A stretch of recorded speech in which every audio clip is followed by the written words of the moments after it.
बिस्मिल्लाहिर्रहमानिर्रहीम। अस्सलामुअलैकुम class ninth.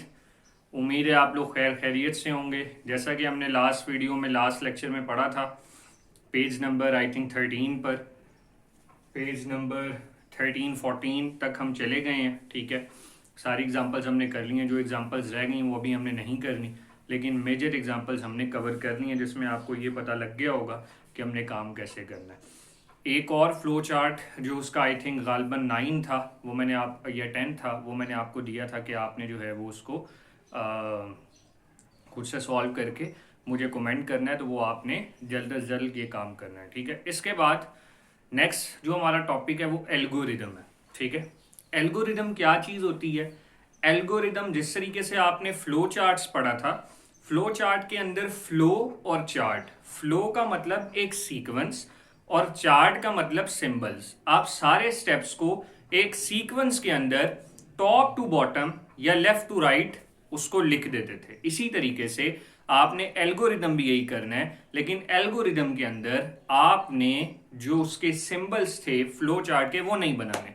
ठीक है, यानी जो काम आप सिंबल्स में लिखते थे वो काम आप अब इसी तरीके से टॉप टू बॉटम लिखेंगे, लेकिन सिंबल्स नहीं बनाएंगे। हम कहते हैं कि algorithm is a set of steps if followed accomplish a particular task. के हिदायत का एक क्या है, सेट ऑफ स्टेप्स। जो स्टेप्स हैं उनकी कलेक्शन है।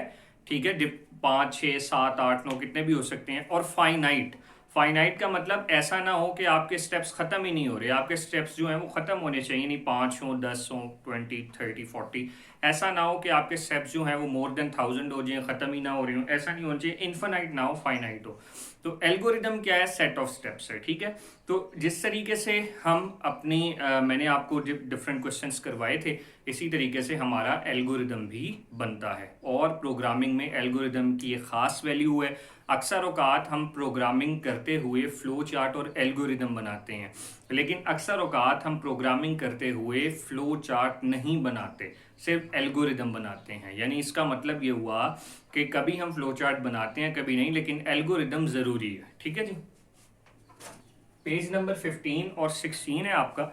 इसके अंदर स्टडिंग एल्गोरिदम की डेफिनेशन। पहले तो एल्गोरिदम में उसने सिर्फ इतना लिखा है कि studying algorithm is a fundamental part of computer science. बिल्कुल, ये एक फंडामेंटल पार्ट है। इसके बगैर जो है वो आपकी कंप्यूटर साइंस कंप्लीट नहीं होती। आपके पता नहीं, आप ये कह लें कि हज़ारों की तादाद में हमारे पास एल्गोरिदम्स पड़े हुए हैं। हर एक मेथड के लिए अलग अलग एल्गोरिदम एक बिल्ट इन भी है, और कुछ ऐसे एल्गोरिदम जो आप खुद बनाते हैं बेसिक प्रॉब्लम्स के लिए। लेकिन बहुत से एल्गोरिदम्स हमारे पास डिफाइंड है कि हमने कैसे बनाने हैं। अच्छा जी, जैसे मैंने बताया कि algorithm is a set of steps to solve a problem. बहुत आसान सी डेफिनेशन है। ठीक है, सेकंड पॉइंट इसका ये है, अच्छा, कि ये जो लिखा जाता है ये आपकी अपनी लैंग्वेज में, आप उर्दू में भी लिख सकते हैं, रोमन उर्दू में भी लिख सकते हैं, इंग्लिश में भी। लेकिन चूंकि जब आप ऑर्गेनाइजेशन के साथ काम करते हैं, यानी अगर आपने कोई अपना कोई प्रॉब्लम आप क्वेश्चन सॉल्व कर रहे हो, ठीक है, अपने लिए आपने किसी को जो है वो इतना उसकी डॉक्यूमेंटेशन ना दिखानी हो, तो आप उसको उर्दू में भी लिख सकते हैं। लेकिन चूंकि ऑर्गेनाइजेशन जब काम करती है, ठीक है, तो ज़्यादातर हमारी जो लैंग्वेज है, जो स्टैंडर्ड लैंग्वेज है, वो इंग्लिश है, इसलिए हम इंग्लिश में लिखते हैं। वरना आप लिख सकते हैं, लेकिन फिर वो जब आप ऑर्गेनाइजेशन में काम करेंगे तो आपको इंग्लिश में लिखना पड़ेगा। ठीक है, इसके बाद अब मतलब इंग्लिश उर्दू, इसमें ये नहीं है कोई प्रोग्रामिंग होगी, कोई प्रोग्रामिंग नहीं है। ठीक है, जो आपके दिमाग में आता है आप उसको लिख सकते हैं अपनी लैंग्वेज में। ठीक है, it is written in natural language. So natural का मतलब जो हम नेटिव भी कह सकते हैं। ठीक है, नेटिव लैंग्वेज कह लें। So it is easily understandable bye humans, कि इसको आसानी से जो ह्यूमंस हैं वो सॉल्व कर सकें, देख सकें, अंडरस्टैंड कर सकें। नेचुरल का मतलब आपकी नेटिव है, जो आपको समझ आती है। ठीक है जी, एग्जाम्पल्स में कहते हैं right N algorithm for preparing T. अब फॉर एग्जाम्पल पहले मैं आपको समझाता हूं कि अगर आपने मैं आपको कोई काम देता हूं कि आप सॉल्व करके लाएं इसको, तो सबसे पहला या याद करके लाएं। तो पहला स्टेप क्या होगा? पहला स्टेप ये होगा कि आपको ये पता होना चाहिए कि मैंने कौन से पेज को याद करना है, मैंने क्या याद करना है। ठीक है, पहले तो आपको ये पता होगा ना। फॉर एग्जांपल पहले आपको ये पता होना चाहिए कि कंप्यूटर का काम याद करना है, स्टेप नंबर 1। स्टेप नंबर 2 इसका ये होगा कि आपको ये भी पता होना चाहिए कि कौन सा पेज पर वो मौजूद है। तो आप सबसे पहले अपने बैग को ओपन करेंगे, स्टेप 1। फिर उसके बाद आप अपनी बुक निकालेंगे, ठीक है, जो कि कंप्यूटर की होगी, स्टेप 2। फिर स्टेप 3 आप वो पेज निकालेंगे, स्टेप 4 आप वो पैराग्राफ देखेंगे, और स्टेप 5 आप उसको रीड करना शुरू करेंगे, स्टेप 6 आप उसको ज़बानी मेमोराइज करेंगे, बुक बंद करके एक दफ़ा पढ़ेंगे, स्टेप 7 फिर देख के पढ़ेंगे। इस तरह करने से एक एक लाइन करके आप उसको याद करेंगे, और लास्ट स्टेप के अंदर आप उसको लिख लेंगे। जब आप उसको लिख लेंगे तो उसके बाद एक और स्टेप है, उसमें गलतियां चेक करेंगे, यानी जो काम आप सीक्वेंस वाइज करते हैं वही आपका एल्गोरिदम होता है, ठीक है जी। इसी तरह एक आपको सिर्फ समझाने के लिए एक उसने एल्गोरिदम लिया हुआ है चाय बनाने के लिए। जैसे स्टार्ट और एंड जरूर करना है आपने, ठीक है, जिस तरह आप फ्लो चार्ट को नहीं करते। यहाँ ABC लिखा हुआ है, बुक में भी ABC है, आप यहाँ पे स्टेप 1, स्टेप 2, स्टेप 3 भी लिख सकते हैं, ठीक है जी। जैसे स्टार्ट किया, टेक कैटल, उसके बाद आपने कैटल निकाली, कहीं पर भी हो सकती है, लेकिन जाहिर सी बात है वो आपकी पहुंच पे होनी चाहिए जब आपने चाय बनानी है। पोर वाटर इन इट, उसमें पानी डालें, पानी ऐड करें, put the cattle on the fire, उसके बाद उसको चूल्हे के पास ले जाएं, यानी उसके ऊपर रखें, यानी ज़रूरी नहीं है वट एवर वो आपका जो है वो इलेक्ट्रिक कैटल भी हो सकती है, तो आपको फिर उसको सॉकेट के पास लेके जाना पड़ेगा, ठीक है। ऐड शुगर एंड मिल्क, उसके अंदर शुगर और मिल्क ऐड करें, और उसके बाद वेट टिल इट बॉयल, जब तक वो बॉयल नहीं होता। इसका दूसरा मेथड ये है कि आप शुगर और वो जो मिल्क है वो आप जो है वो उसको पाउडर्ड फॉर्म में भी यूज़ कर सकते हैं आफ्टर बॉइलिंग द वाटर, ठीक है। इसके बाद रिमूव द कैटल, कैटल को निकाल लें, और उसके बाद आप उसको ख़त्म। जब आपने कैटल निकाली तो चाय आपकी बन गई है। या आप एक और स्टेप ऐड कर लें कि पोर टी इनटू द कप्स, ठीक है। ये आपका एच बनेगा, तो फिर आई पे एंड होगा, वो अब आपकी, यानी कहने का मतलब अब यहाँ से हमें ये भी समझ आई कि ये वाले जो स्टेप्स हैं ये ज़्यादा या कम हो सकते हैं। इसका मतलब ये इट डिपेंड्स अपॉन यू कि आप उसको किस तरीके से अरेंज करते हैं, तो ये अब आपकी जिम्मेदारी है। मे बी आप कहेंगे सर इसके अंदर एक स्टेप ज़्यादा है इसको निकालने में, भी आप में 2 स्टेप कम है, आप 2 और ऐड करें तरतीब से, लेकिन तरतीब खराब ना हो। ऐसा नहीं करना कि पोर वाटर पहले लिखने, टेक केटल बाद में, ये तो इम्पॉसिबल सी बात है, तो ऐसा नहीं करना। उम्मीद है ये बात आपको समझ आई होगी। लास्ट में मैंने यहाँ पे लिखा हुआ है द अबव स्टेप्स, ठीक है। वो कहता है कि ये जो स्टेप्स हैं ये आपके एल्गोरिदम बताते हैं, मतलब एल्गोरिदम बनाया हुआ है।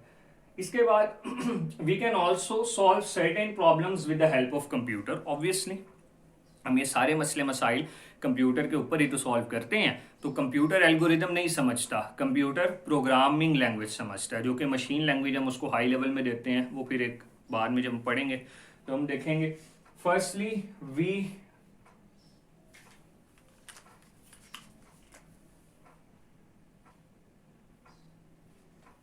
We formulate algorithm and then translate into programming language, ठीक है। तो आसान काम ये है कि एक दफ़ा आप एल्गोरिदम बना लें, एल्गोरिदम बना लेते हैं तो आसानी से वो आपकी लैंग्वेज में कन्वर्ट हो जाता है, वरना उसको लैंग्वेज में कन्वर्ट करने में प्रॉब्लम आती है, ठीक है, क्योंकि कंप्यूटर सिर्फ प्रोग्रामिंग लैंग्वेज समझता है। आप अपनी अंडरस्टैंडिंग के लिए एल्गोरिदम बनाते हैं। डू यू नो कि एल्गोरिदम जो वर्ड है वो अबू मूसा अल ख़वारिज़मी एक मैथमेटिशियन थे और अरेबिक राइटर थे, उन्होंने बेसिकली उनके नाम से ख़वारिज़मी से निकलता निकलता और आहिस्ता आहिस्ता इसकी मॉडिफाइड फॉर्म बनते बनते एल्गोरिदम बन गई। तो ये उनके नाम से, बहुत सी डिक्शनरीज़ में इनके नाम के अलावा और भी बातें लिखी हुई हैं, लेकिन जो ज़्यादातर चांस है वो यही है कि ये जो एल्गोरिदम का वर्ड है ये यहाँ से ड्राइव हुआ है, ठीक है जी। ये आपका MCQ बड़ा बेहतरीन किस्म का बनेगा, ठीक है। इसके बाद role of algorithm in programming problem solving, कि एल्गोरिदम का क्या रोल है। पहला तो लिखा हुआ है जी वाइटल रोल है, वाइटल बुनियादी, बड़ा बेहतरीन, बड़ा अहम किरदार है इसका।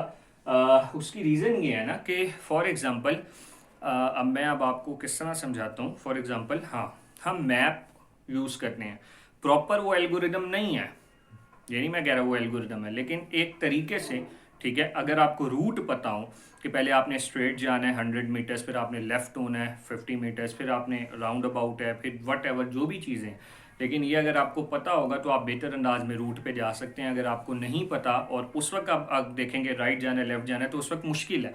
तो उसका मतलब ये है कि अगर आपको रूट पता है, यानी अगर आपको पूरा एल्गोरिदम आप बना लेंगे तो आसानी के साथ आप प्रॉब्लम को सॉल्व कर पाएंगे, ठीक है। इसके बाद है एट फर्स्ट प्रोग्रामर राइट। अच्छा, ये 2 इसके अंदर लिखी हुई हैं, मैंने आपको शुरू में ही बताया अक्सर ऐसा होता है कि हम फ्लो चार्ट बनाते हैं, अक्सर नहीं बनाते, यानी कभी ऐसा होता है प्रॉब्लम आपकी कोई भी प्रॉब्लम होगी, फिर उसका एल्गोरिदम बनाएंगे, फिर उसको कन्वर्ट कर देंगे प्रोग्राम में। ठीक है, कभी ऐसा नहीं होता, बल्कि पहले हम प्रॉब्लम का फ्लो चार्ट बनाते हैं, फिर हम उसको एल्गोरिदम में कन्वर्ट करते हैं और फिर उसको हम लास्ट में प्रोग्राम में कन्वर्ट करते हैं। ये आप देख लें। ठीक है जी, तो ये आपका लेक्चर है। मैंने जितना भी बोर्ड पे लिखा है ये सारा आपकी बुक में मौजूद है। आपने इसी को याद करना है और कंप्लीट याद करना है। ठीक है, कंप्लीट इसको याद करना है। और उसका इसके अलावा फिर आप एल्गोरिदम तो अब आपको बनाना आ गया होगा। ठीक है, तो आपने कोशिश करनी है कि अब फॉर एग्ज़ाम्पल मैंने आपको एक फ्लो चार्ट दिया था लास्ट टाइम, एग्जांपल नंबर 10। तो वो उसके अंदर ये था कि आप देखेंगे अगर 1 एंटर करता है यूज़र तो फ्राइडे, मंडे है, 2 है तो ट्यूसडे है। इस तरीके से वो आपकी एक प्रॉब्लम है, तो उसी प्रॉब्लम को आपने कन्वर्ट कर देना है एल्गोरिदम में। अगर कोई मसला आता है तो फिर आपने मेरे से पूछना है। ठीक है जी, अल्लाह हाफिज़।